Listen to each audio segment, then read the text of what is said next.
Acá está. A ver.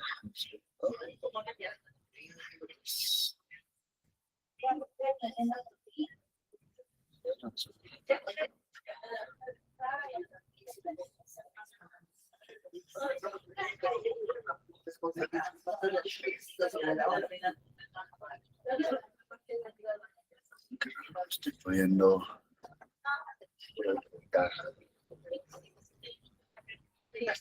A ver, ¿me confirman por favor, chicos, si se puede ver mi pantalla, por favor? ¿Sí? ¿Con un check? Perfecto. Listo. Gracias, Valentina, por confirmar. Douglas igual. Entonces, vamos a lo que nos corresponde. Listo. La clase pasada, específicamente, nos hemos centrado en revisar este cuadrito. Este cuadrito. Y les voy a comentar qué consiste, ¿de acuerdo? Scrum tiene básicamente 5 fases, ¿ya? A ver, esto fue lo que vimos la clase pasada, la introducción básicamente a los procesos. En específico, hablando ya en los términos que nos dice el S-Book, ¿no? Que es el libro que maneja, no sé si mi cámara está prendida. Sí, ahora sí. Ya. Vale, disculpa, me había olvidado prender la cámara. Ok, listo. Entonces, como les mencionaba, el S-Book, que es el libro donde está normado a nivel estándar todo lo que está relacionado al framework Scrum como tal, nos dice de que se tiene 5 fases. ¿De acuerdo? Son 5 fases y en cada fase hay determinados procesos que en total suman 19. ¿Cuáles son las fases? La fase de inicio, la fase de planificación y estimación, la fase de implementación, la fase de revisión y retrospectiva y la fase de lanzamiento. ¿De acuerdo? Son 5 fases entonces. ¿Qué pasa con estas 5 fases? Estas 5 fases suceden en cada iteración, en cada sprint. No es como en las metodologías tradicionales que estas fases son de inicio a fin de todo el desarrollo del proyecto. No, acá es, en cada iteración se vuelve a activar estas 5 fases, ¿de acuerdo? Entonces vamos a conocer en lo que es esta clase y la del miércoles, todos estos procesos. Vamos a avanzar un poco rápido, porque bueno, en específico, según lo que estaba estimado, brindarles era solo adentrarnos en lo que es un sprint, pero sprint y todo el entorno que básicamente es colaborativo. Sin embargo, considero que es mejor que conozcan el global, ¿no? Y nos centremos en lo que es el sprint en la fase que corresponde, que básicamente es la fase de planificación y estimación y lo que es la implementación. ¿De acuerdo? Entonces vamos a buscarles dar esos parámetros, ¿ok? Creo que hay alguna consulta, vamos a ver, déjame revisar. Acá escuché. Hay un audio que está interfiriendo, no permite escuchar bien. ¿No se me está escuchando bien? A ver, un segundo. Sí se escucha, Douglas me dice que sí se escucha bien, también me lo dice Valentina, de repente Ivonne, si entras, sales y vuelves a entrar, puede ser, porque no tengo ninguna interferencia. Hay un sonido leve que tengo acá afuera de casa, pero es leve, entonces no debería estar interfiriendo. Pero ahí me confirman en todo caso si se mejora el tema del audio, por favor, ¿sí? Entonces, continuamos. Vayamos a ver esto. Como les mencionaba, en estricto, los procesos, los 19 procesos están inmersos en las 5 fases.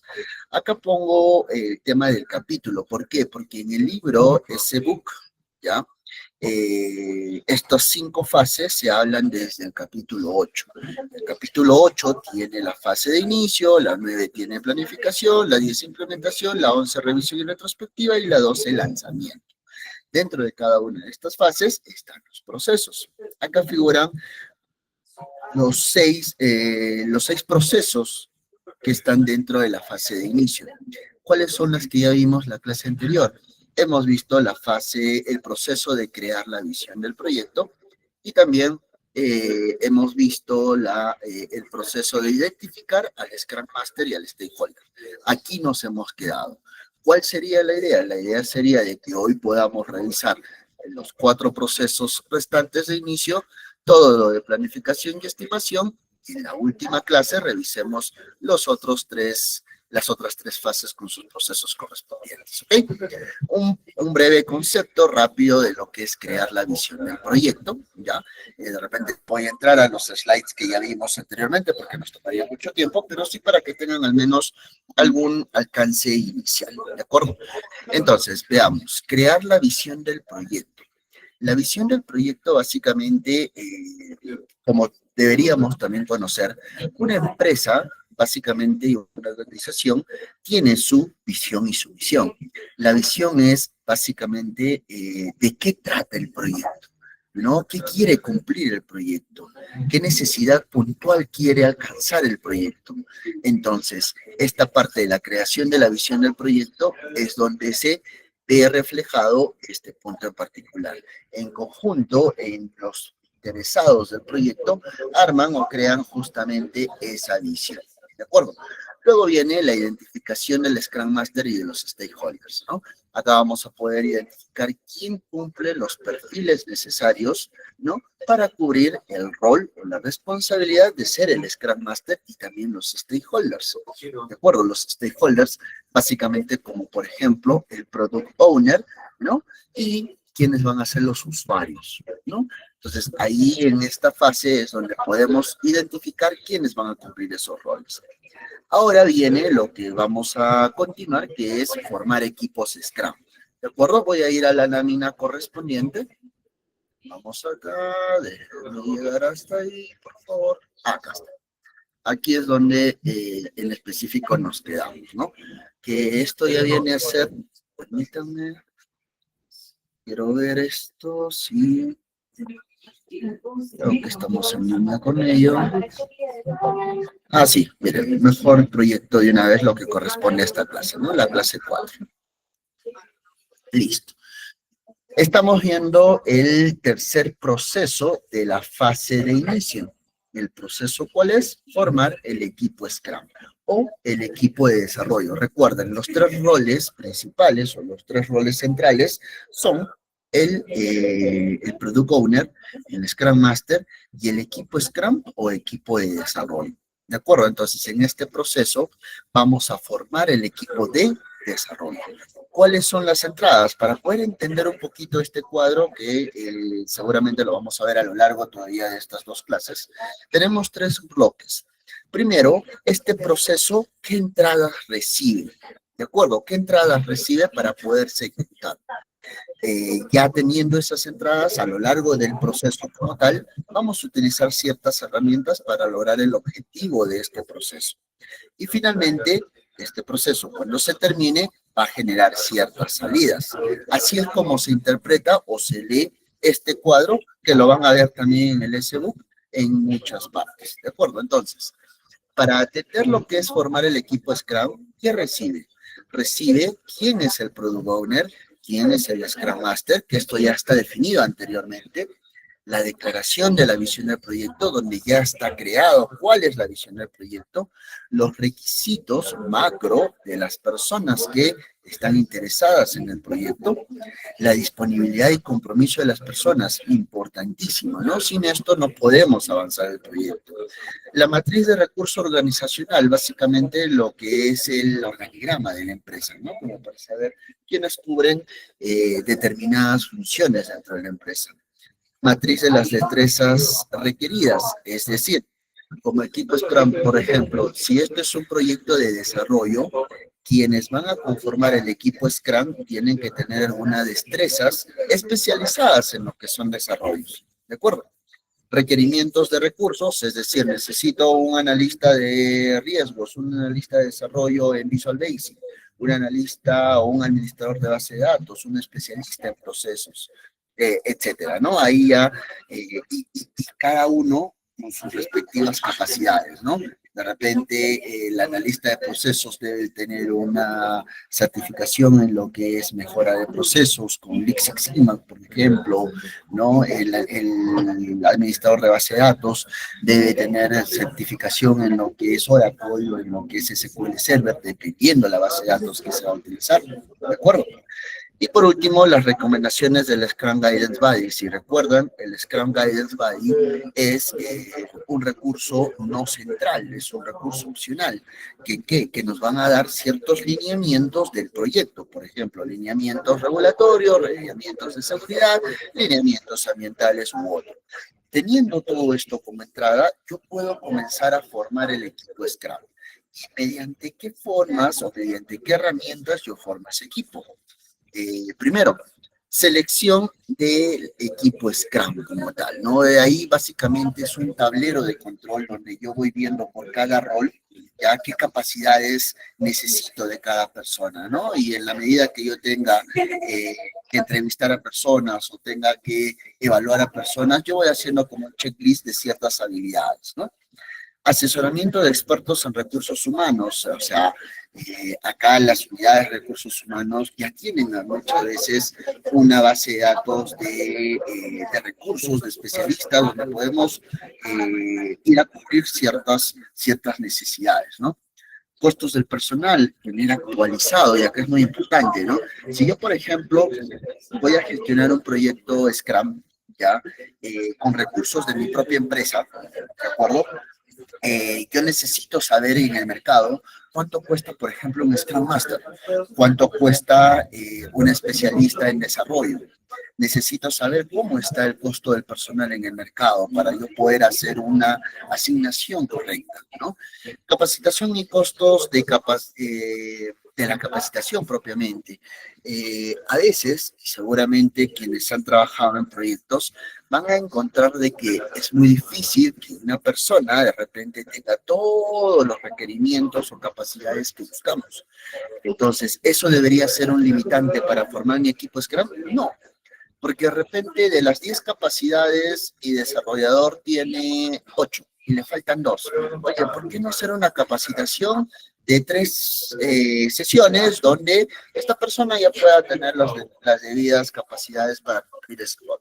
Entonces, no hay que cerrarnos a que si yo no encuentro que cumplen todos los requisitos, yo tendría que no contratar a nadie. ¿De acuerdo? Costos de recursos. Los costos de recursos no solo es a nivel personal, sino de repente, oye, el analista de procesos va a requerir alguna herramienta de procesos, por ejemplo, el Visage o por ejemplo el Visio, pero que sean con permisos premium, no que sean solo las descargas que se hacen desde internet, ¿no? Y gratuitamente, sino accesos premium, ¿no? Que tengan todos los beneficios correspondientes. Entonces, ahí hay un costo de adquirir esas licencias, ¿no? Entonces, toda esta gestión de estas herramientas nos permiten armar un equipo Scrum robusto y sólido en busca de conseguir los objetivos del desarrollo, ¿no? Las salidas, una vez que ya armé el equipo Scrum, ¿qué voy a tener? Justamente el equipo Scrum identificado. Voy a tener sustitutos. Esta parte a veces pasa por desapercibido, pero es importante. ¿Qué quiere decir? Cuando yo forme un equipo Scrum, deben haber sus backups, debe haber un segundo plan. Chicos, ¿qué pasa si, por ejemplo, el administrador de base de datos, Dios no quiera, pero se nos enferma o tiene un problema muy delicado? ¿Vamos a retrasar el proyecto? No. ¿Qué deberíamos hacer? Deberíamos tener la capacidad de poderlo reemplazar lo más rápido posible con el menor impacto posible también en el proyecto. Entonces, eso es un análisis de sustitutos, ¿no? ¿Qué pasa si, por ejemplo, yo contraté un servicio en la nube de, no sé, de 5 gigabytes? Bueno, estoy mencionando muy poco, de repente unos 100 gigabytes, y yo en el proyecto me doy cuenta de que necesito unos 200. Oye, por si acaso, yo reservé un presupuesto para imprevistos. Ah, ok. Entonces, yo ya lo tengo reservado. ¿De acuerdo? Un plan de colaboración. Ese plan de colaboración es básicamente asegurar que todo el equipo Scrum pueda trabajar en equipo, justamente, ¿no? Y para eso a veces lo que se hace es armar mesas de trabajo, como ya les había mencionado en más de una ocasión, se arman mesas de trabajo donde podamos de manera presencial colaborar entre todos, ¿no? Asegurar ese plan de colaboración, ¿de acuerdo? Plan de formación del equipo, las capacitaciones que ya de repente se han planificado durante todo el desarrollo del proyecto, dependiendo de la etapa que nos encontremos, ¿no? Esas son las salidas. Justamente acá hay a nivel de este proceso, básicamente lo que tenemos es un nivel de entradas. ¿Cuáles son las entradas? ¿De acuerdo? Teniendo este ejemplo en particular, nos dice de que esta empresa, ya, que es BM Foods, que es una cadena de supermercados, quiere expandirse con un portal de comercio electrónico, obviamente, quiere adquirir una página web en línea y se ha comunicado con su empresa para crear el producto. ¿De acuerdo? ¿Cuál es la visión del proyecto, ¿no? A nivel de la declaración de la visión del proyecto, justamente. La visión del proyecto es como que el objetivo resumido y central del mismo. Es en este caso desarrollar una herramienta fácil de usar y un canal de ventas en línea para BM Foods que sea estéticamente agradable para el cliente. Esa es la entrada, ¿no? La declaración de la visión del proyecto. Oye, equipo Scrum, esta es la visión del proyecto y por lo tanto, en base a eso, hay que armar el equipo necesario. ¿Quiénes dan ese comunicado? Lo dan el Product Owner, ¿no? Y lo da el Scrum Master, ¿de acuerdo? A nivel de herramientas, como mencionaba, ¿no? La selección del equipo Scrum. Los miembros del equipo Scrum son generalistas especialistas, ya que cuentan con conocimientos en diferentes campos y son expertos en al menos uno. Son especialistas, en pocas palabras, ¿no? También, importante que no mencionamos hace un momento, las habilidades interpersonales de cada miembro del equipo determinará el éxito de los equipos autoorganizados, ¿no? Que sea autogestionado, que sea automotivado, que es justamente lo que nos brinda en el próximo párrafo, ¿no? Nos dice los miembros ideales del equipo son independientes, automotivados, se enfocan en el cliente y tienen un alto grado de responsabilidad y colaboración. Este framework no es para aquellas personas que necesitan que estén ahí, viendo cómo van avanzando, pidiéndoles que sean creativos, no. Por sí mismos lo tienen que ser. ¿De acuerdo? Este equipo debe ser capaz de fomentar un ambiente de reflexión, siempre estando dispuestos al crecimiento, y de tomar decisiones con el fin de extraer los mayores beneficios de la estrategia. ¿De acuerdo? A nivel de salida, el equipo Scrum identificado viene a ser un grupo de personas responsables de entender los requerimientos especificados por el Product Owner, que es la voz del cliente, si se recuerdan, ¿no? La estimación de historias de usuario y la creación definitiva de los entregables del proyecto. Son responsables de ello. Los equipos Scrum o de desarrollo son interfuncionales y autoorganizados. Este equipo decide la cantidad de trabajo al que se comprometerá en un sprint. Eso es importante. ¿Por qué? Porque normalmente en un proyecto tradicional, ya, quien arma todo el proyecto, el plan de trabajo, es el líder técnico y el project manager. Y este líder técnico, en teoría, es quien pone los tiempos. Pero en un proyecto ágil como Scrum, ¿ya? Quienes ponen los tiempos y la cantidad de trabajo que van a desarrollar en un determinado sprint es todo el equipo de desarrollo. Es consensuado. ¿Para qué? Para que luego no haya sorpresas y diga un desarrollador, por ejemplo, ¿no? Oye, líder técnico, yo no te dije que eso tomaba 2 semanas, eso toma 3. Tú lo has estimado muy por debajo de lo que debería ser. Y ahí empiezan los problemas. En cambio acá, todo el equipo Scrum participa en un mismo nivel de compromiso, en un mismo nivel de poder de decisión y ponen su cantidad de trabajo a desarrollar. ¿Ok? La identificación del equipo Scrum es responsabilidad del Product Owner, por lo general en consulta con el Scrum Master. Esto es importante, ¿por qué? Porque la responsabilidad de formar a un equipo consensuado específicamente no es solamente del del proveedor, viene a ser en realidad del product owner. ¿De acuerdo? Chicos, permítanme un segundito, por favor, un momentito.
Ya, chicos, disculpen el break, por favor, el rápido break.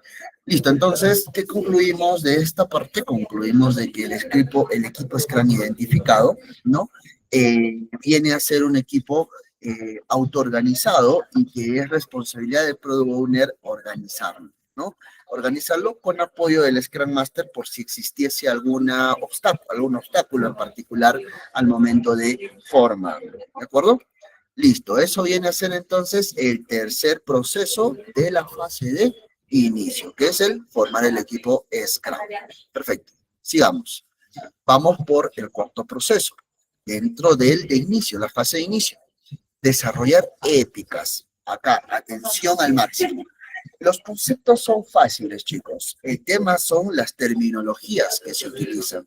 Utilizamos historial de usuario, éticas, product backlog, el sprint backlog, prototipos, en fin, diferentes términos que luego, si no entendemos, podemos confundirnos. Y alguno de ustedes de repente que le está animando a ser un Scrum Master, ¿de acuerdo? Tiene que tener totalmente conocimiento de ello. ¿Ok? Entonces, atención a los términos. Empezamos a hablar de éticas. ¿Ok?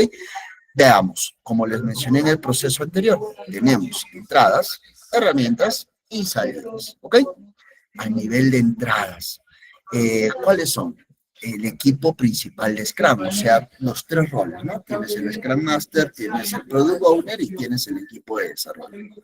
Siguiente, declaración de la visión del proyecto, lo mismo que para el proceso anterior. Los stakeholders, el Program Product Backlog. Este Program Product Backlog básicamente tiene que ver con la lista de requerimientos iniciales, que todavía no están priorizados, no están divididos en épicas, simplemente es un listado, ¿de acuerdo? Solicitudes de cambios aprobadas. En el trayecto de la evaluación es posible de que ya vayan existiendo cambios. En esos cambios tienen que estar aprobados y tienen que estar correctamente documentados. También los riesgos del portafolio del programa. ¿Cuáles son los riesgos, no, de todo este proyecto? Las leyes y regulaciones. Esto está muy de la mano con las recomendaciones del Scrum Guidance By. ¿De acuerdo? Contratos aplicables. ¿Cuáles son los contratos y en qué consiste? Y también información de proyectos previos, lecciones aprendidas, ¿no? Herramientas. ¿Con qué herramientas contamos para desarrollar épicas? Estas épicas se pueden desarrollar o definir mediante reuniones del grupo de usuarios. Siempre hay reuniones para poder justamente desarrollar estas épicas. Talleres de historias de usuarios, donde podamos tener algunos especialistas que nos orienten en armar estas historias de usuarios. Reuniones del grupo de enfoque. Estas reuniones del grupo de enfoque son muy interesantes, ¿ya? Porque son reuniones ad hoc. Es decir, por ejemplo, ¿no? Dicen, vamos a armar la ventana de login, ¿de acuerdo? Pero que esté soportada en 3 niveles de seguridad, de ciberseguridad. Miren, ya estamos hablando de algunos términos un poco más especializados, ¿cierto? Entonces, se arma una reunión de 1 hora, por ejemplo, o de media hora, donde tratemos sobre ciberseguridad. Y ahí participan quienes van a aportar. Inclusive podemos llamar a un Scrum Guidance Buddy que tenga conocimientos en ciberseguridad. A eso se le llama grupo de enfoque. No nos desenfocamos, no hablamos otro tema. Si alguien, oye, sí, pero también sería bueno hablar sobre el estilo que va a tener el formato de las pantallas. Oye, no, ahorita el foco no es ese, no nos desenfoquemos. El foco es hablar sobre ciberseguridad para el logueo de los clientes. Ah, ok, no nos desenfocamos, hablamos solo de eso, ¿de acuerdo? Entrevistas al usuario o al cliente para entrar a mayor detalle de lo que necesitan, cuestionarios, ¿de acuerdo? A veces hacen encuestas inclusive, técnicas de identificación de riesgos y la experiencia aprobada del Scrum Guidance Buddy. ¿Qué tenemos como salidas de todo este proceso? Las épicas identificadas, prototipos identificados, cambios aprobados y riesgos identificados. ¿De acuerdo? Veamos un poquito en qué consisten a nivel de herramientas las reuniones del grupo de usuarios, ¿ya? Estas, como mencioné, incluyen a stakeholders relevantes. Pueden asistir los usuarios o los clientes.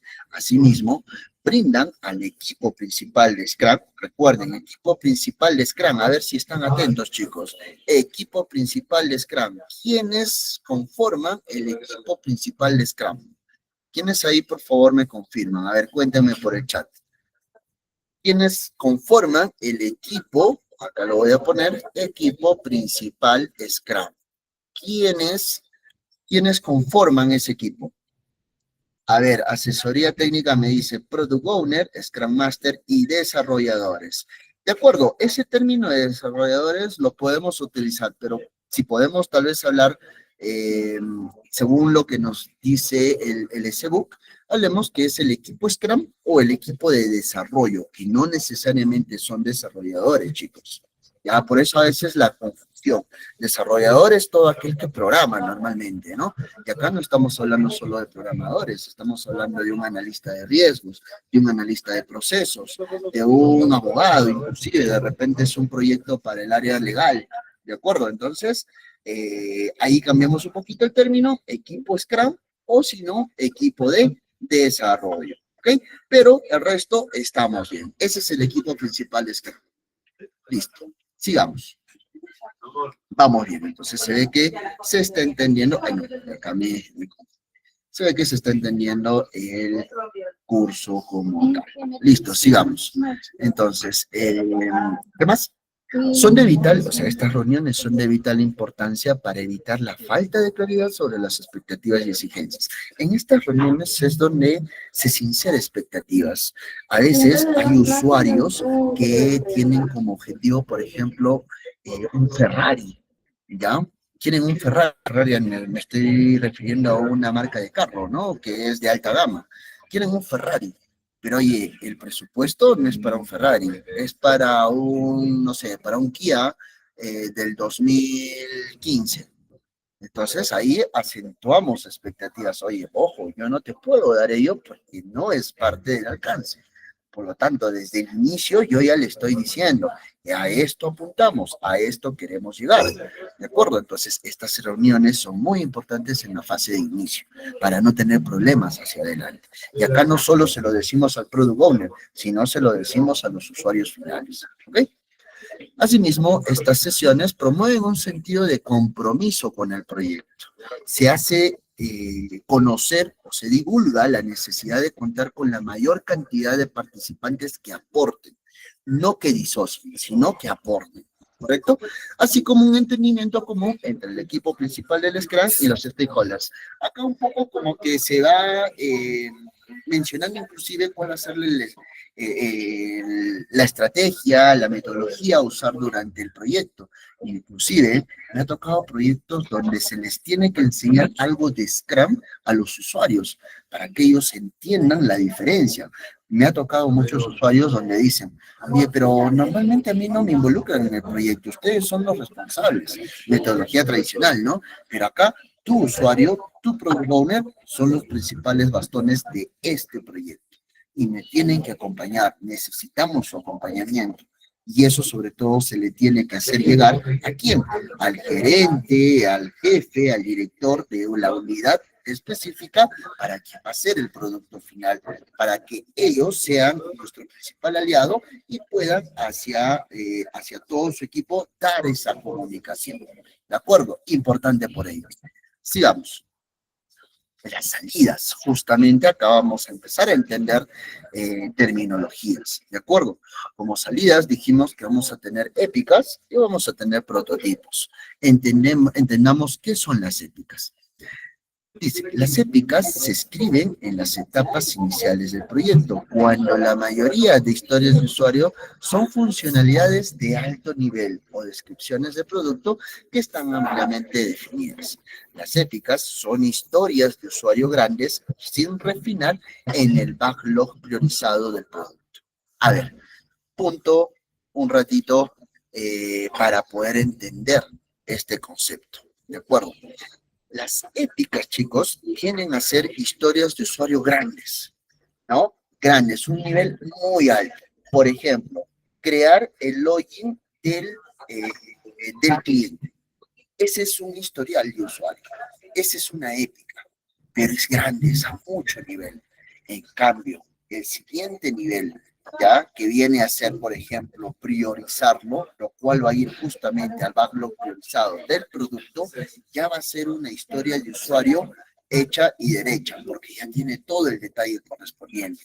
Pero mientras no ha llegado a ese nivel de afinación, ¿cómo se le conoce al requerimiento o a la historia de usuario? Se le conoce como épica. Y esta épica justamente es la que se define al inicio del proyecto. ¿De acuerdo? Están al inicio y es incluso antes que se empiece a definir un sprint. Eso es mucho antes. ¿De acuerdo? Listo. Prototipos. Los prototipos son personajes ficticios altamente detallados que representan a la mayoría de usuarios. Los prototipos se crean para identificar las necesidades de los usuarios. La creación de prototipos específicos puede ayudar al equipo a entender mejor a los usuarios y sus necesidades y metas.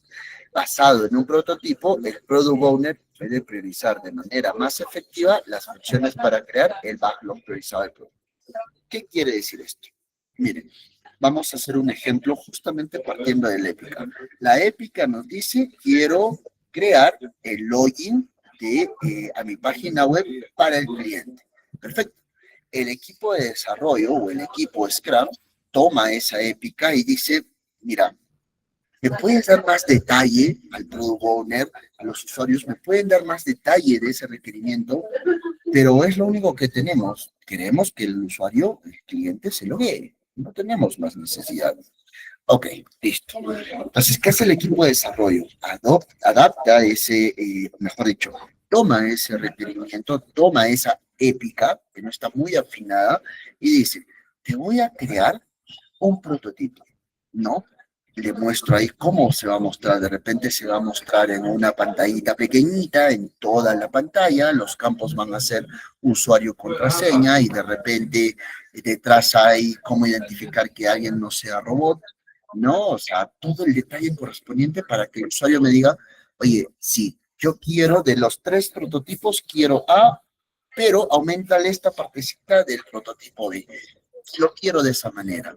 Ah, correcto. Entonces ahí le estamos dando una herramienta necesaria para que el usuario, esa épica, me permita aterrizarla y formar una historial de usuario más detallado, más fino, que finalmente me va a permitir priorizarlo. ¿Sí? De acuerdo. Entonces, para resumir este concepto, que puede ser tedioso, ¿ya? Tengo una épica o requerimiento a alto nivel o historial de usuario grande. Recuerden, son esos 3 sinónimos. Épica, historial de usuario grande o requerimiento a alto nivel. Para poder afinarlo, ¿de acuerdo? ¿Qué herramienta puedo utilizar? Un prototipo. Ese prototipo me va a permitir aterrizar más cómo en realidad quiere el usuario que se pueda implementar esa ética. Cuando ya lo muestro el prototipo, esta ética va a quedar más definida y va a pasar ¿a qué? A un historial de usuario detallado. Y por lo tanto, cuando ya esté detallado, ¿dónde va a calzar? En el backlog priorizado del producto. ¿De acuerdo? Entonces, por último, épica, historial de usuario grande, requerimiento de alto nivel, prototipo, luego del prototipo, el historial de usuario detallado y este en el backlog priorizado. Ese es básicamente el concepto a nivel de detalles de estos conceptos o términos que seguramente están siendo nuevos para todos. ¿Ok? Entonces, así desarrollamos las éticas. Sigamos. Vamos entonces al quinto proceso dentro de inicio, ¿no? De la fase de inicio. A ver, tenemos el crear el backlog priorizado del producto. Como mencioné, ya teníamos la determinación de la épica, el desarrollo de la épica, ¿no? Y viene la creación del backlog priorizado del producto. Acá comenzamos a priorizar, ¿de acuerdo? Veamos cuáles son los tres momentos. Entradas. En entradas tenemos el equipo principal de Scrum, tenemos las épicas, que fue la salida del proceso anterior, tenemos los prototipos, tenemos esos stakeholders, y si se dan cuenta hacia adelante, prácticamente los mismos, ¿no? Que vienen a ser la declaración de la visión del proyecto, el Program Product Backlog, los requerimientos del negocio, solicitudes de cambios aprobadas, riesgos identificados, contratos aplicables y recomendaciones del Scrum Guidance Body, que ya lo hemos ido mencionando en el trayecto, ¿de acuerdo? Herramientas. Acá se utilizan algunas herramientas muy interesantes, ¿ya? Que vamos a entrar al detalle. Métodos de priorización de historia de usuario, talleres de historia de usuario, planificación del valor. Acá vemos qué requerimiento tiene mayor valor que otro, ¿no? Técnicas de riesgo, estimación del valor del proyecto, métodos de estimación de historias de usuario, experiencia, Scrum Guidance Body, y como salida vamos a asignar dos puntos importantes. El backlog priorizado, donde está todo priorizado como tal, los criterios determinados, vamos a ver en qué consiste esos criterios determinados. Sin más que dar, vamos a entrar. Miren, de toda la fase de inicio, este es un proceso clave. Si ustedes entienden este proceso, créanme de que el Scrum Master va a ser, el Scrum Master, discúlpame, el framework Scrum va a ser muy entendido y pueden ponerlo en práctica de una manera muy fácil. ¿De acuerdo? Entonces, máxima atención, por favor. Crear backlog priorizado del producto. ¿Qué nos dice? Product Backlog es una lista de requisitos que, al convertirse en funcionalidades de producto potencialmente viable, materializará la visión del proyecto. Sigamos entendiendo un poquito más. Se prioriza a fin de que los elementos más valiosos se puedan ejecutar antes que otros. Product Owner es quien tiene la responsabilidad de presentar el backlog inicial, es decir, cuál es el backlog con el que arrancamos. El backlog priorizado del producto generalmente incluye épicas e historias de usuario, que ya entendimos lo que es hace un momento, ¿no? Aunque en ocasiones también incluye información sobre descubrimientos claves. Pueden incluir errores reportados, requisitos funcionales y no funcionales. ¿Cómo vamos a entender esto? Este grafiquito. Este grafiquito nos menciona lo siguiente. Cada una de estas líneas, chicos, cada una de estas líneas, ¿ya? O bloques, ¿no? Bloques rectangulares, viene a ser un requerimiento a alto nivel, o viene a ser un historial de usuario o una ética. ¿De acuerdo? Entonces, todos estos van a estar agrupados en un principio en un backlog. ¿Sí? En el backlog, ¿qué? En el backlog inicial. Ahí va a estar todos. ¿De acuerdo?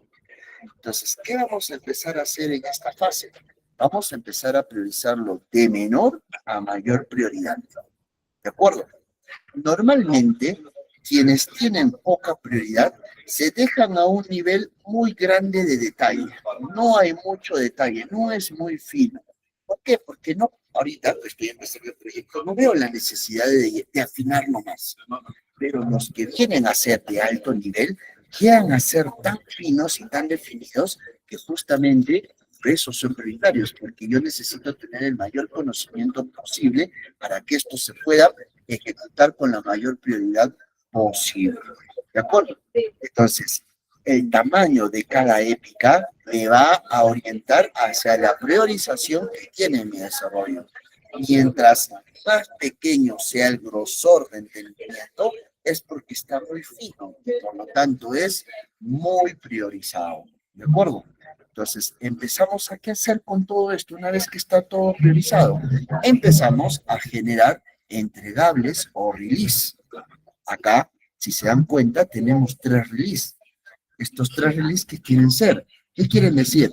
3 entregables o 3 sprints. Todos los requerimientos se han agrupado en ¿qué? En 3 sprints, ¿no? Si se dan cuenta, el último sprint tiene 3 requerimientos que todavía faltan afinar. Estos van a ser en el tercer sprint todavía desarrollados. En el segundo, miren, tenemos 2 medianamente afinados y uno sin afinar, y hacia arriba la mayoría están muy afinados.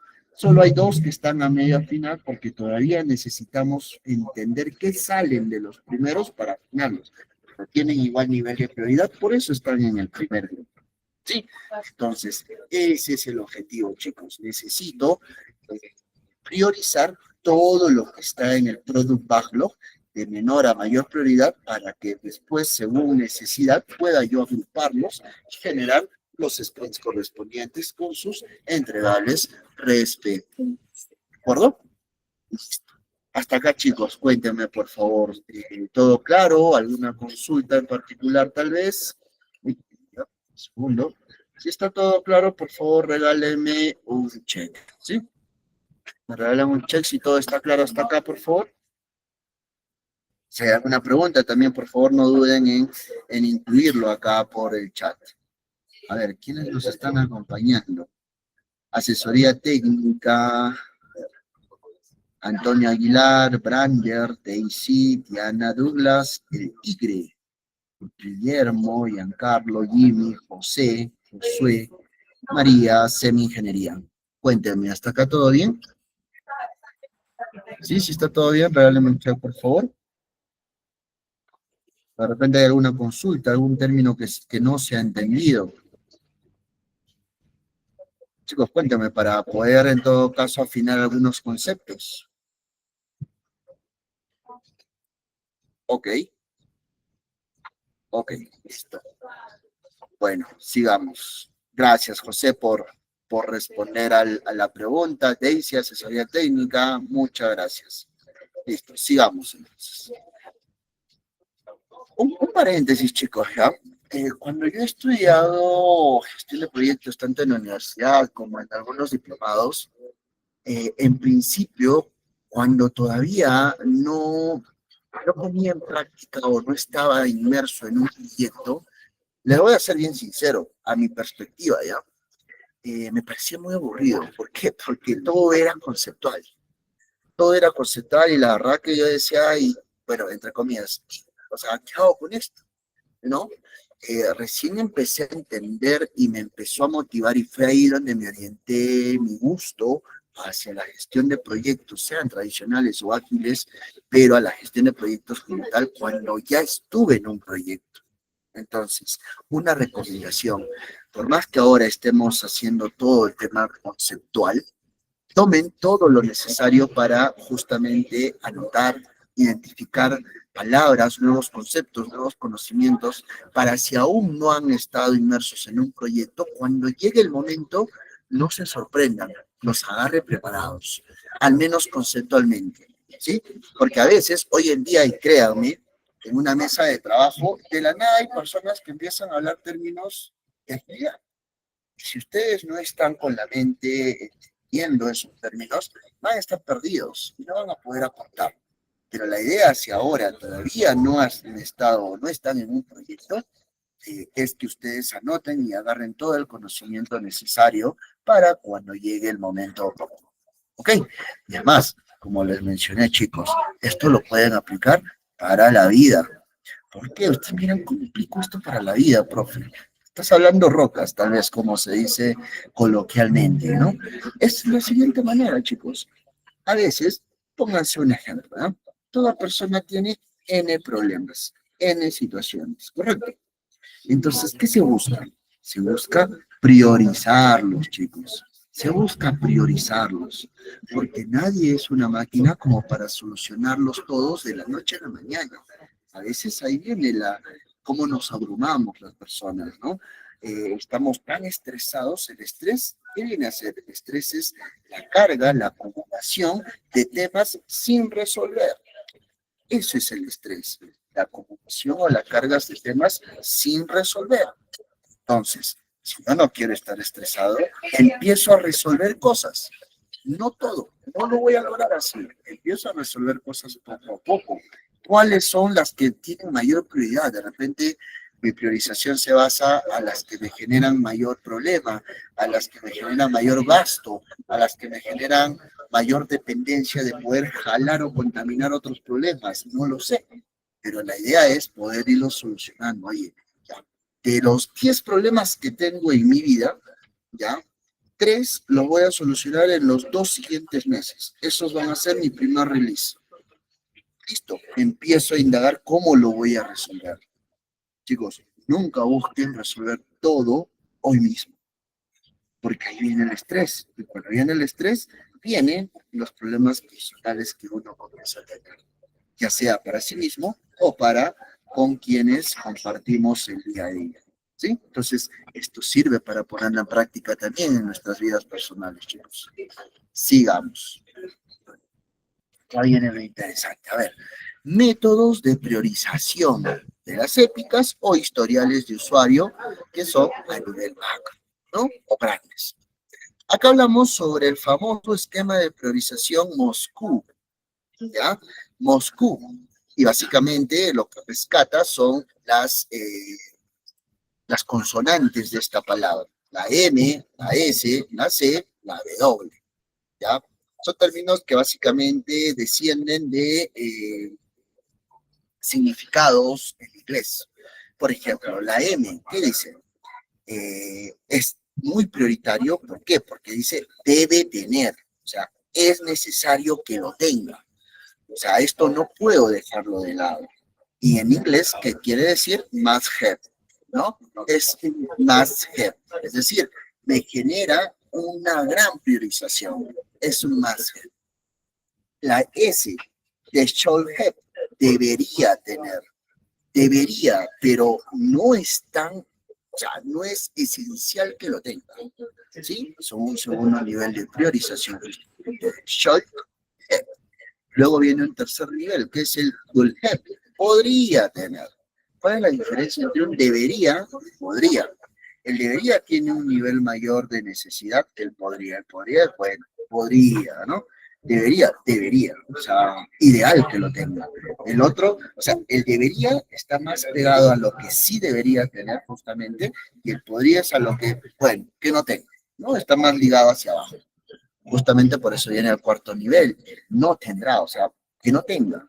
Es el won't have, ¿no? Es no tendrá. Y justamente cuando tú tienes toda una lista de requerimientos o de épicas, ¿de acuerdo? Le comienzan a dar esas categorías.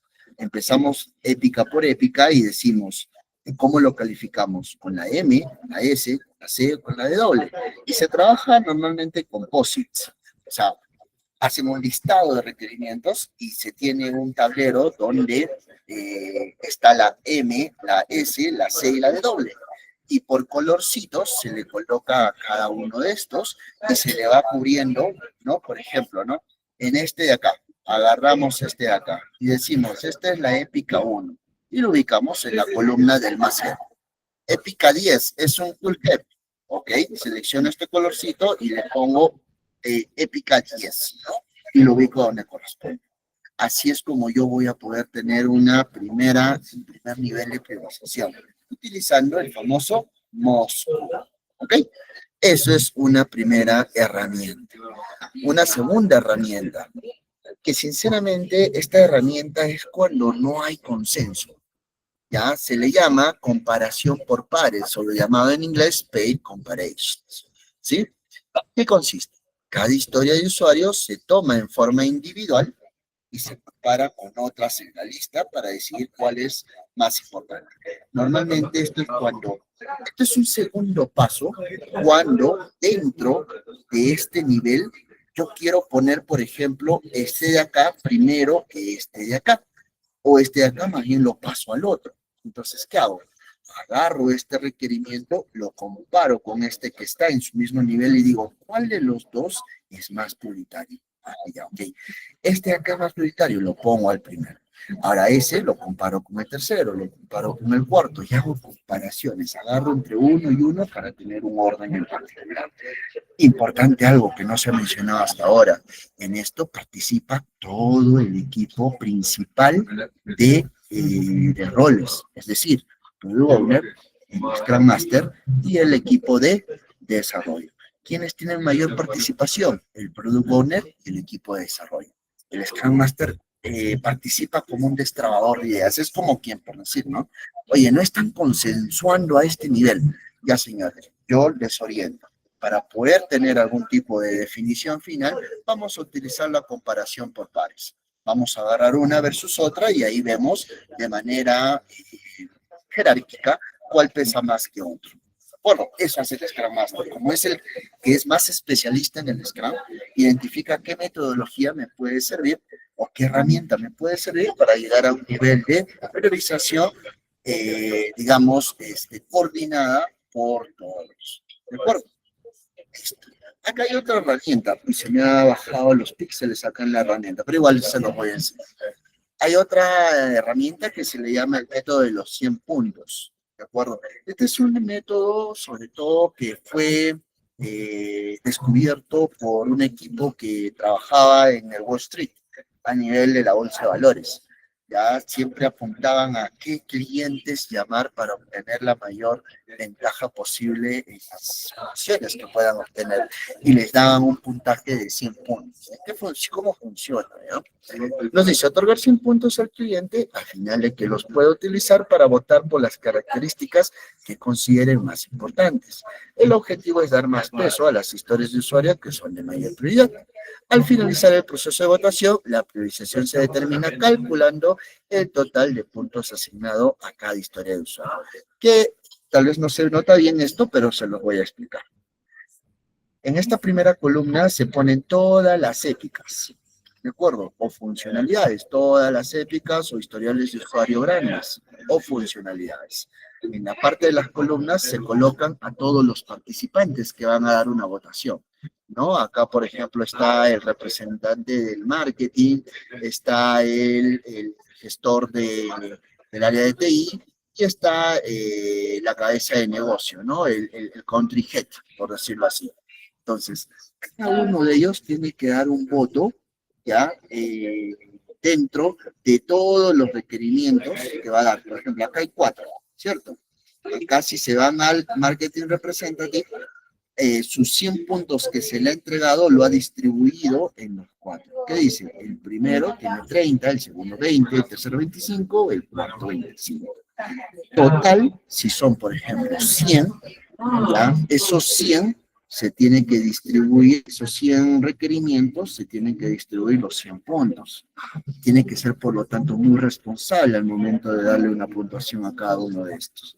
Finalmente, la suma de todos estos puntos, ¿de acuerdo? Van a ser, van a por sí mismos evidenciar cuáles son los de mayor prioridad. Las que tienen mayor puntaje son las de mayor prioridad. Es que hay empates. ¿Qué puedo hacer? Comparación por pares, ¿no? Comparo los 2 o 3 que están en un mismo nivel de puntaje y entre ellos, ¿cuál sopesa más? ¿No? Una segunda votación, pero a nivel de comparación de pares. ¿De acuerdo? Eso es el método de los 100 puntos. ¿Ok? Listo. Hemos visto 3 métodos de priorización. Ahora, como resultado final de este proceso, ¿qué tenemos? La creación del backlog priorizado del producto, justamente, ¿no? Ya está creado el backlog priorizado. Acá es importante mencionar que el Product Owner desarrolla un backlog priorizado de producto que contiene una lista priorizada como tal, ¿no? Esta se basa en tres factores principales. Este backlog tiene que cumplir tres factores principales. ¿Cuáles son? El que genera mayor valor, el que tiene menos riesgo y el que tiene menor dependencias. Normalmente, quien tiene muchas dependencias es más riesgoso. Por lo tanto, su nivel de prioridad, dependiendo a lo que estoy orientado, va a poder ser priorizado o no. También se le conoce como backlog priorizado del producto del riesgo ajustado, ya que incluye riesgos identificados y evaluados relacionados al proyecto. Acá puede haber repriorizaciones en base a los riesgos que voy encontrando. También incluye cambios aprobados que pueden ser priorizados adecuadamente en el backlog priorizado del producto. Entendamos un poquito este gráfico. Sí, ya sabemos que cada uno de estos rectángulos, ¿no? Son épicas o historiales de usuario grandes, ¿de acuerdo? Entonces, ¿qué puede pasar? Miren, un ejemplo, ¿no? Estamos analizando este backlog y a la hora de priorizar nos damos cuenta de que esta épica en realidad fue definida, entre comillas, por las puras. Entonces, mejor lo desechamos, ¿no? Y aquí viene el delete item, ¿no? Que va a una papelera. ¿Por qué? Porque fue desechado, fue desestimado. No tiene sentido. O sea, ¿puede darse esos casos en mi momento de priorizar? Sí, sí puede darse. ¿De acuerdo? ¿Y cuál es? Normalmente, si yo hago un tema de método de 100 puntos, de repente viene a ser los que están al último. ¿De acuerdo? Y de repente tienen un punto o dos puntos. Entonces, esos como tal, mejor lo que tendría que hacer es desecharlo. Y si todos están de acuerdo, digamos, se desecha. Otro, este de acá, este bloquecito, ya, que en principio era un bloque grande, lo que hago es veo, oye, este es prioritario. Y entonces hay que afinarlo. Y mira, se divide en tres. Y por eso dice Refine Items. Esto se viene a redefinir. ¿De acuerdo? Entonces se hace esa división. Acá, este ejemplito. Acá hay una repriorización. Una vez que está catalogado, por algún punto en particular, podemos hacer un cambio. ¿Por qué? Porque la priorización cambió, tal vez no por puntaje, sino por un sentido común en el decir, oye, este requerimiento, el que por puntaje salió acá, en realidad tiene que subir de priorización. ¿Por qué? Porque este de acá no funciona si el de abajo no está hecho. No hay lógica, sino por más que este es más prioritario, lo tengo que hacer después, porque primero tiene que estar listo una dependencia. Entonces ahí hay un reprioritize, ¿no? Que es básicamente justo la repriorización. Por otro lado, podemos haber encontrado un requerimiento, una épica que no estaba al inicio de nuestro backlog y decidimos que sea insertado en un nivel de prioridad mayor y lo ubicamos por acá. También puede ser, ¿no? Y luego viene ya la estimación. Oye, esta estimación que ya vamos a ver hacia el otro proceso, cuánto tiempo va a tomar. ¿Ok? Entonces, este gráfico nos hace ver todas las formas de repriorización que se pueden dar. ¿No? Se pueden dar repriorizaciones, se pueden redefinir, digamos, la importancia de algunas éticas o se pueden desestimar otras también. ¿Ok? Listo. Otra salida, recuerden, la primera salida es el backlog priorizado, ¿cierto? La segunda salida es los criterios determinados. ¿En qué consiste? Son un conjunto de reglas que se aplican a todas las historiales de usuario. O sea, cada historial de usuario debe tener sus reglas específicas. ¿Y qué son esas reglas específicas? Acá nos menciona.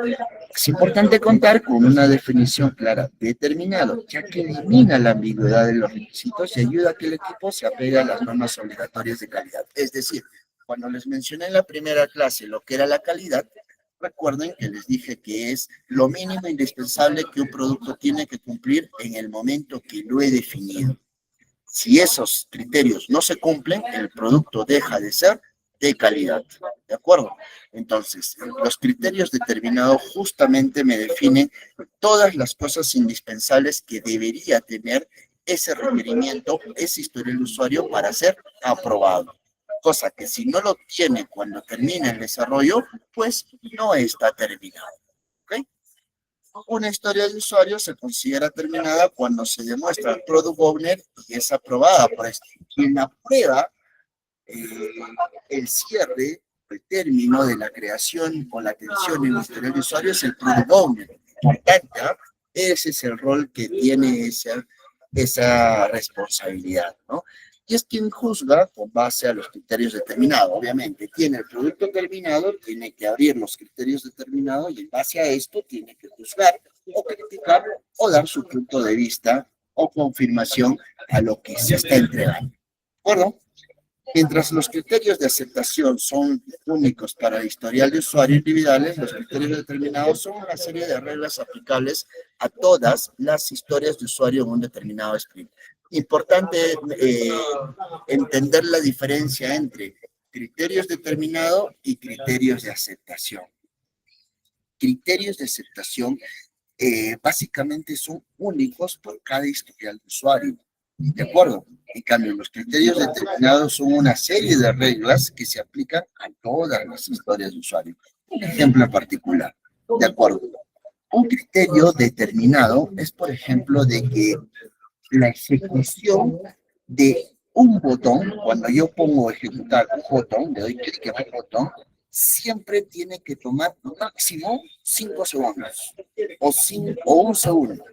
No puede tomar más de un segundo. Eso es para todos. Ese es un criterio determinado. Para todos los historiales de usuario va a aplicar. ¿De acuerdo? Entonces ahí se dice, ese es un criterio determinado. Siempre todos los botones tienen que ejecutar máximo en 5 segundos.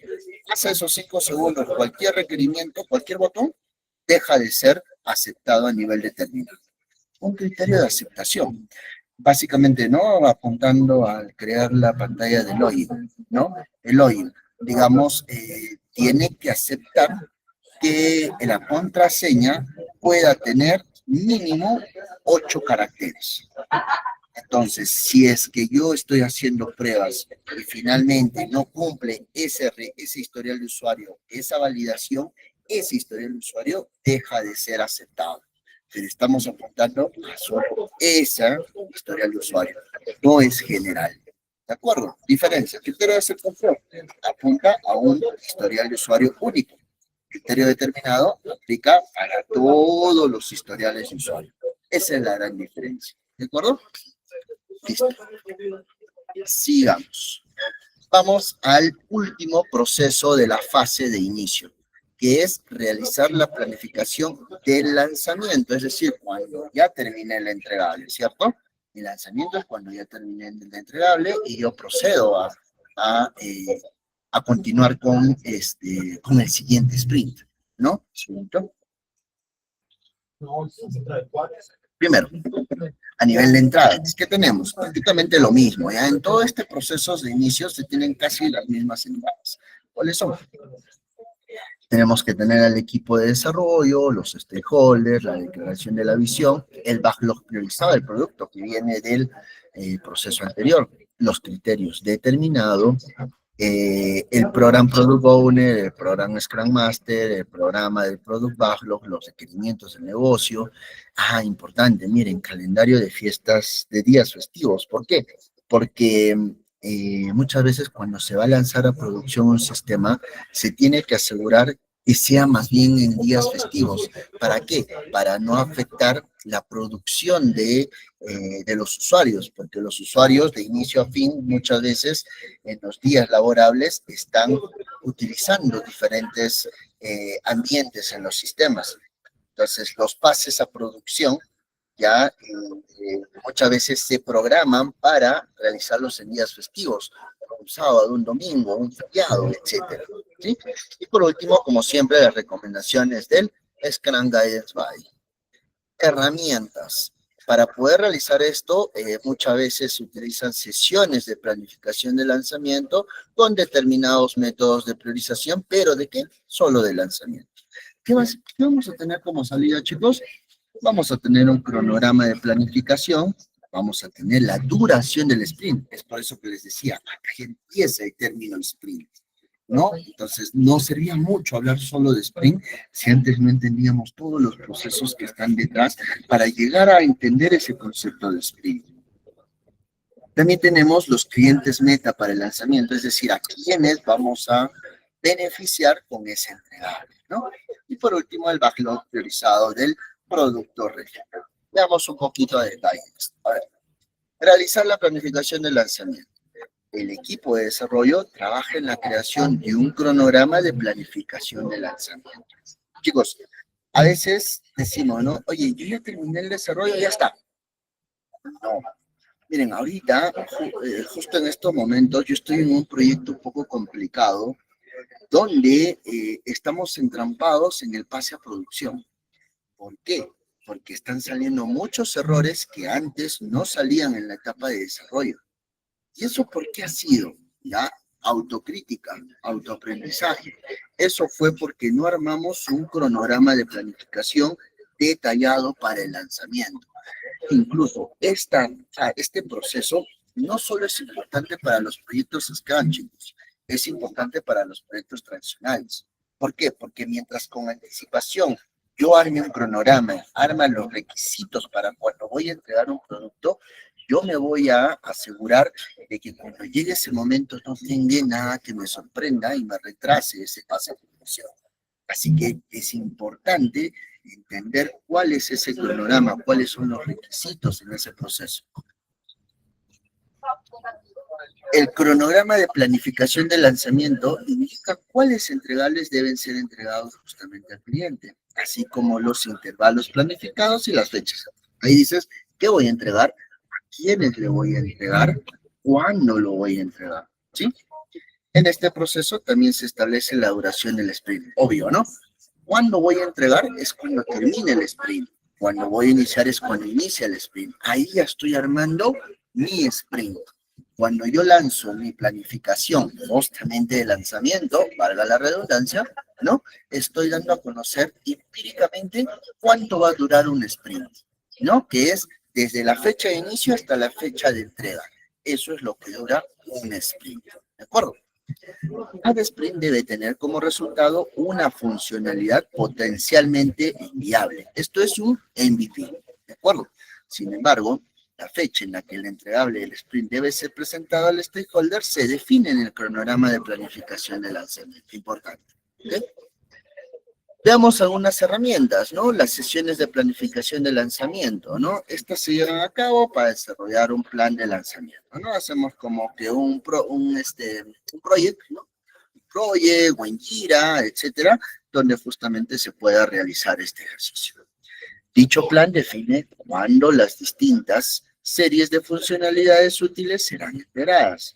En Scrum, el objetivo principal de una sesión de planificación de lanzamiento es hacer que el equipo Scrum cuente con una visión general de los lanzamientos y del calendario de la entrega del producto. O sea, en Scrum, este proceso es importante para que todo el equipo principal de Scrum tenga conocimiento de los lineamientos a nivel de tiempos, a nivel de expectativas y a nivel también de cuáles son los usuarios con los que voy a interactuar para poder justamente conseguir la aceptación del mismo.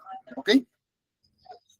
Métodos de priorización de lanzamiento, otro, se utilizan para desarrollar un plan de lanzamiento. Estos métodos son específicos a la industria y organización y generalmente son determinados por la alta gerencia. Es decir, ahí vamos a decir, ¿no? Oye, a ver, métodos de priorización de lanzamiento. Primero, voy a hacer el lanzamiento de este módulo. De este módulo lo voy a dividir en 3 partes. Esas 3 partes, primero voy a hacer el lanzamiento de la segunda, luego de la primera, luego de la tercera, en base a una priorización. Esa priorización puede ser ejecutada mediante también las herramientas que vimos en el proceso de crear el backlog priorizado.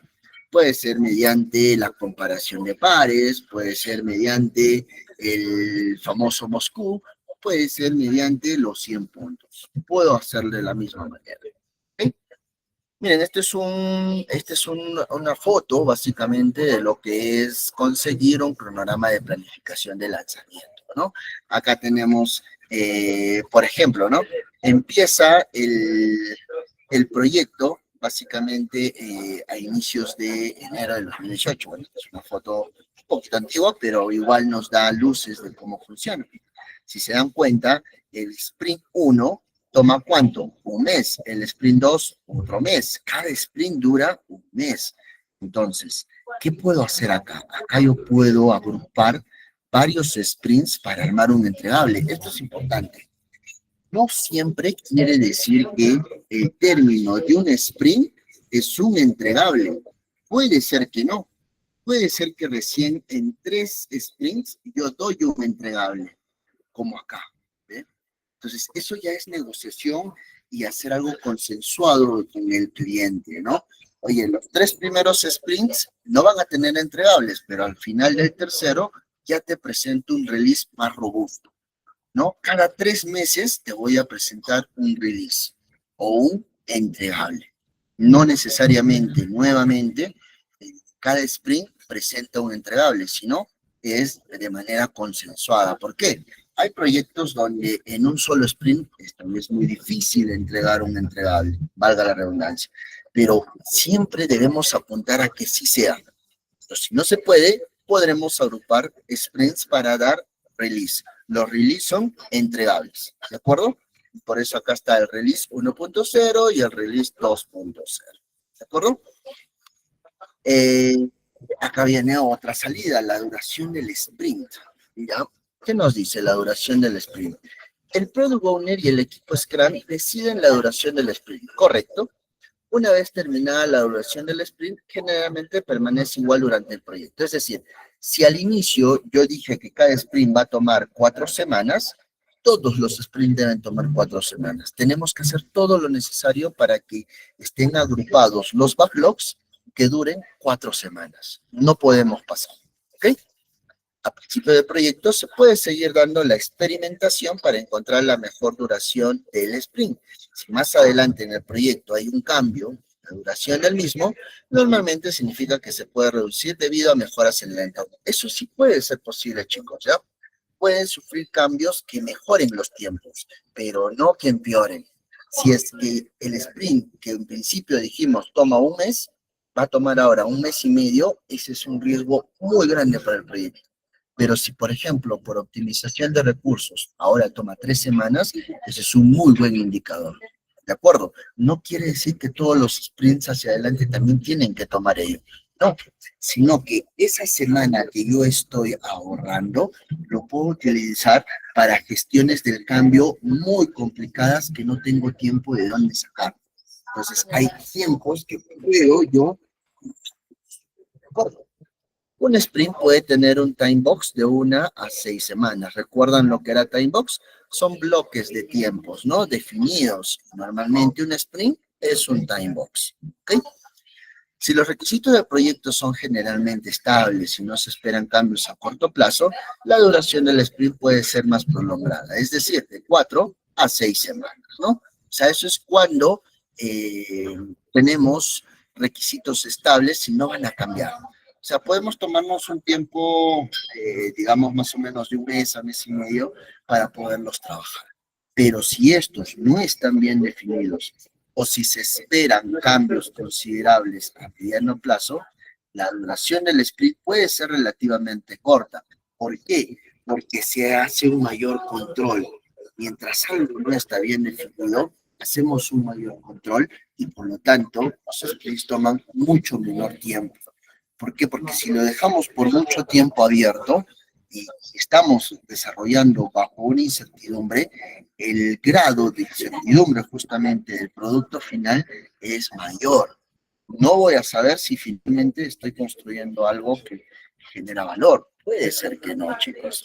Entonces, quédense con esta regla. En la medida que tenga requisitos estables, mi sprint puede tomar entre mes a mes y medio, que no van a tener cambios. En cambio, no obstante, ¿no? Por otro lado, si es que tengo requerimientos que sí están sujetos a cambio, que no están muy claros desde el inicio, oye, pongo un corto menor tiempo para que pueda generarse cada, que es de 1 a 3 semanas.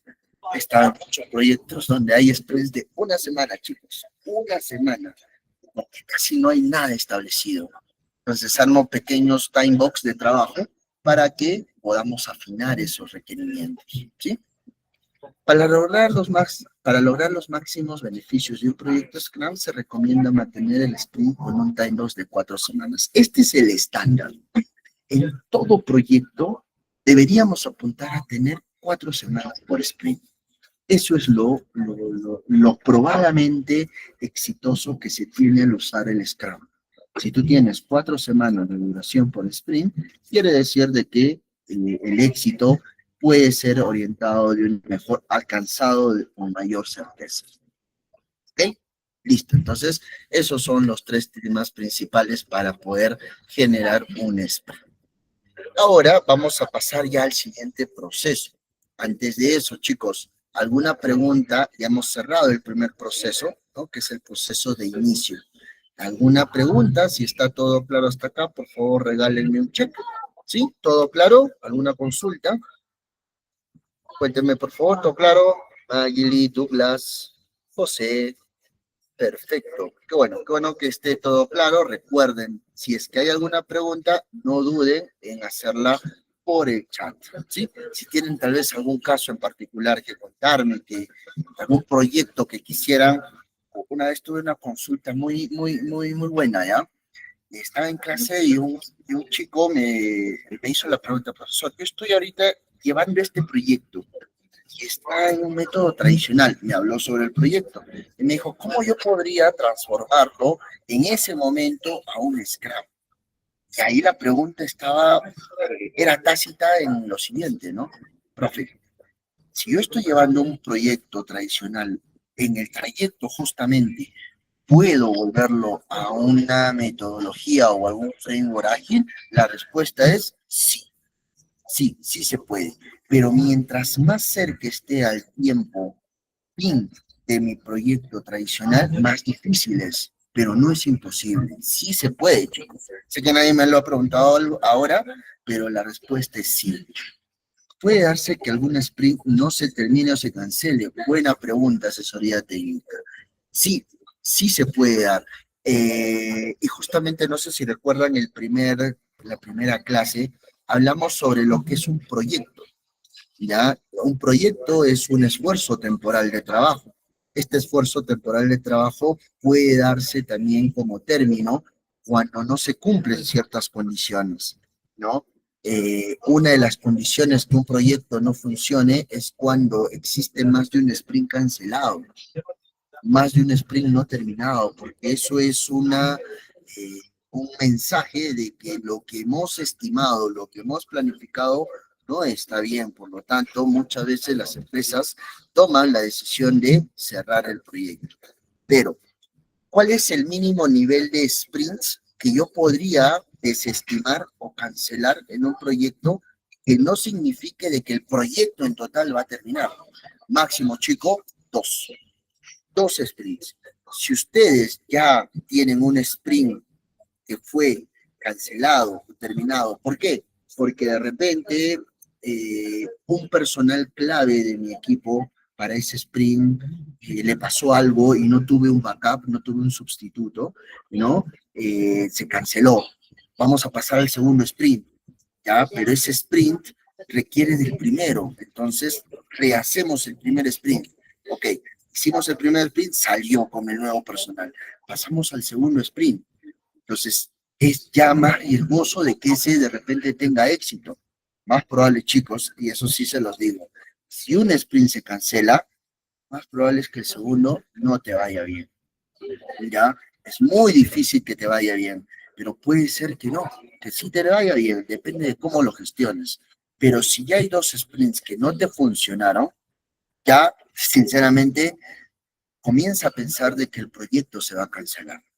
Sí, es un mal augurio, es un mal presagio, es un mal antecedente. ¿De acuerdo? Entonces, lo normalmente para que eso no pase, si tú tienes un sprint que no funcionó, que se canceló, armes una sesión de retrospectiva. El Scrum Master tiene que crear una sesión de retrospectiva del proyecto, no del sprint, del proyecto, porque se canceló. Tenemos que ver qué pasó, qué no debe volver a pasar. ¿Por qué? Porque si no haces una correcta gestión de ello, lo más probable es que un segundo sprint también se caiga. Si eso se cae el proyecto. Entonces, hay que tener mucho cuidado con los sprints que no llegan a funcionar. ¿De acuerdo? Espero haber respondido a tu pregunta. ¿Quién aprueba los cambios en el tiempo del proyecto? El Product Owner. Bueno, el Product Owner es quien aprueba el backlog priorizado del producto.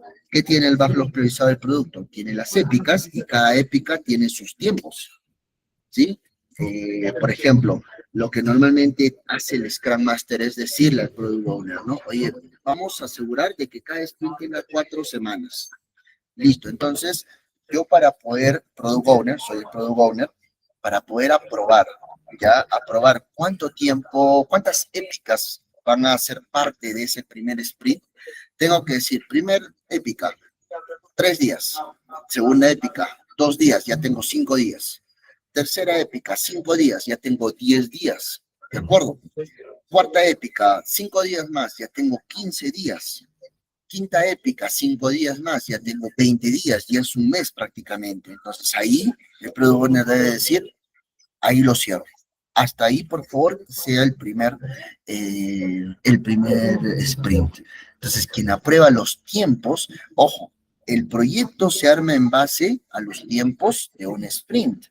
Entonces, si un sprint va a tomar, y aseguro que sean 4 meses, disculpen, 4 semanas, y sean 5 sprints, son 5 meses.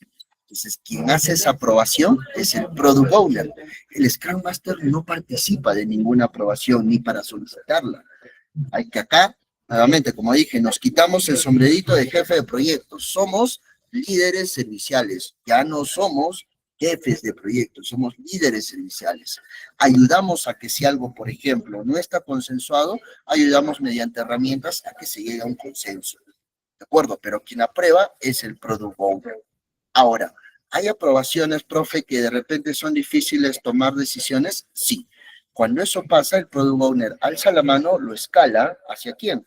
Hacia el sponsor, el patrocinador, ¿no? O también hacia el cliente, para que en conjunto digan, oye, puedan como cliente, ¿no? Como empresa o organización, tomar ciertos acuerdos, ¿no? Eso es cuando de repente estamos, a pesar de haber hecho herramientas de priorización, a pesar de haber hecho todo ese trabajo, no se llega a un consenso, hay que escalarlo. Y ese nivel de escalación llega a la parte de los patrocinadores normalmente. ¿De acuerdo?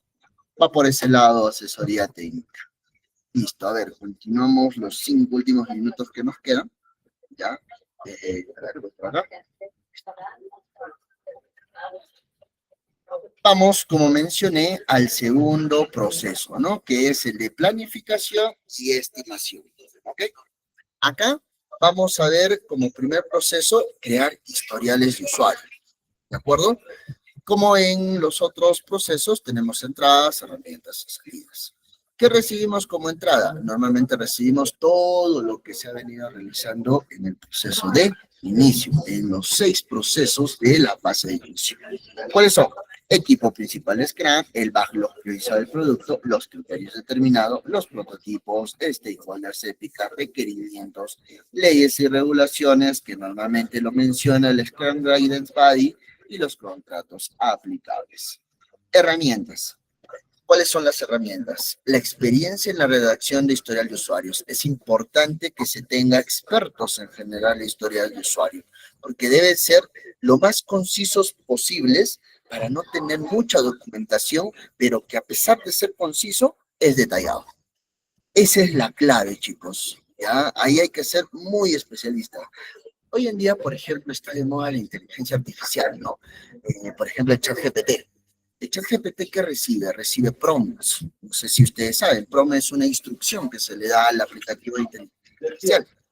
Esos prompts tienen que ser lo debidamente detallados, lo debidamente específicos para recibir una respuesta la que yo en realidad necesito.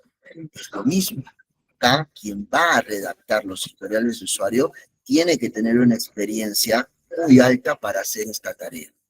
Para eso se utilizan talleres de historia de usuario, reuniones de grupo de usuario, reuniones de enfoque, entrevista con los clientes, cuestionario y la experiencia del Scrum Guidance. ¿No? Salidas, historial de usuario, criterios de aceptación de historial de usuario. Recuerden, una cosa es los criterios determinados, que es para todos los historiales de usuario, y otra cosa es el criterio de aceptación por historial de usuario, ¿sí? Backlogs priorizados del producto actualizado y los prototipos actualizados o refinados, que sí se pueden dar. Sigamos. La herramienta, ¿no? Experiencia en la redacción de historial de usuario. El Product Owner desarrolla las historiales de usuario que forman el backlog, ¿no? Eso ya lo habíamos mencionado, es el responsable de ello, ¿no? Asimismo, este backlog representa la suma total de lo que debe completarse en el proyecto y por sprint. El objetivo de este ejercicio es crear historiales de usuario que puedan ser estimadas y comprometidas por el equipo Scrum. Eso es importante, ¿eh? Cuando yo voy a armar los historiales de usuario, estos tienen que estar debidamente aceptadas y comprometidas por el equipo Scrum. No podemos hacerlos de lado a ellos, porque ellos son quienes van a garantizar que el Sprint 1 va a tener 5 requerimientos o 5 historiales de usuario y esos 5 van a tomar un mes o 4 semanas. Ellos son quienes se comprometen a ello. Y cuando digo ellos, no estoy hablando de un líder técnico, no estoy hablando de un jefe técnico, estoy hablando de todos por igual, del equipo Scrum. Todos tienen que asegurar que eso va a tomar 5 historiales de usuario, un mes. ¿De acuerdo? Aunque el Product Owner tiene la principal responsabilidad de escribir las historiales de usuario, normalmente el Product Owner es quien escribe esas historiales de usuario y generalmente lleva a cabo esta actividad por sí mismo. Se puede también llevar a cabo un taller de redacción, es decir, puede ser el responsable, pero afino ese historial de usuario con todo el equipo Scrum. Afino no solo en términos de tiempo, sino en términos de definición, justamente. ¿De acuerdo? Entonces, ahí el Product Owner no es que trabaja solo. Si el Scrum Master ve que el Product Owner está trabajando solo, es una alerta, tiene que estar atento. Oye, no, está mal que el Product Owner lo trabaja solo. Armo sesiones de redacción de historial de usuario para que entre todos armemos ese historial como tal. ¿De acuerdo? Historias de usuario. Las historias de usuario son una forma simple de documentar los requerimientos y funcionalidades que desea el usuario final. Una historia de usuario incluye 3 elementos principales, como que quién lo va a hacer, qué se va a hacer y por qué se va a hacer. ¿Sí? Justamente acá está un enfoque, ¿no? ¿Quién? El rol, ¿quién lo va a hacer? ¿Qué? ¿Cuáles son los requisitos? ¿Cuáles son el detalle? ¿Y por qué? ¿Cuál es el beneficio? Todo esto me permite también priorizar. El formato estándar predefinido da como resultado en una comunicación mejorada entre los stakeholders, así como mejores estimaciones. Mientras más afinado y más claro esté la historia del usuario, yo lo voy a poder estimar con mayor facilidad. Una mejor estimación me garantiza un mayor éxito del proyecto. ¿Ok? Este backlog priorizado es una lista dinámica que se actualiza constantemente debido a la repriorización de historias de usuario actualizadas, refinadas y en ocasiones. Es decir, el backlog priorizado del producto nunca se cierra hasta el final del proyecto, siempre está sujeto a cambios, y es una de las ventajas de las metodologías ágiles, ¿no? Como cliente, el que es cliente, debe contar con la posibilidad de iniciar sesión como invitado para poder ver las ofertas sin necesidad de registrarme cuando no disponga de tiempo. Este es un ejemplo de cómo está definido una historia de usuario. Ahora dice, como desarrollador web, debo poder rastrear los datos del usuario mediante su información usuario a fin de poder personalizar ofertas de producto y servicios para los visitantes. ¿Qué pasa? Un requerimiento puede tener 2 objetivos, uno como cliente y otro para el desarrollador. Son 2 perspectivas diferentes de un solo requerimiento. Quien elabora el historial de usuario tiene que tener la capacidad de disgregar un requerimiento de cara hacia que vaya redactado para el cliente y vaya redactado para el equipo de desarrollo. Esa es la gran diferencia y la gran ventaja en este sentido. Bueno, chicos, veo que el tiempo ha terminado. Ya estamos casi a la mitad de este slide. Es largo el proceso como tal de aprendizaje de estos puntos del proceso, pero voy a tratar de, para la siguiente clase, ser más sintetizado en ciertas láminas que nos permitan cubrir las 5 fases. Ahorita estamos en la segunda y estamos recién en el primer proceso. Nos falta 5 procesos para terminar este. Lo de bueno es que los otros de las 3 fases son más intuitivas, son más fáciles. En cambio, acá estamos en la parte inicial de la generación de un sprint, por lo tanto toma su tiempo. Así que chicos, nada, gracias por acompañarme a lo largo de esta noche, ¿no? Invitarlos por favor a que me acompañen también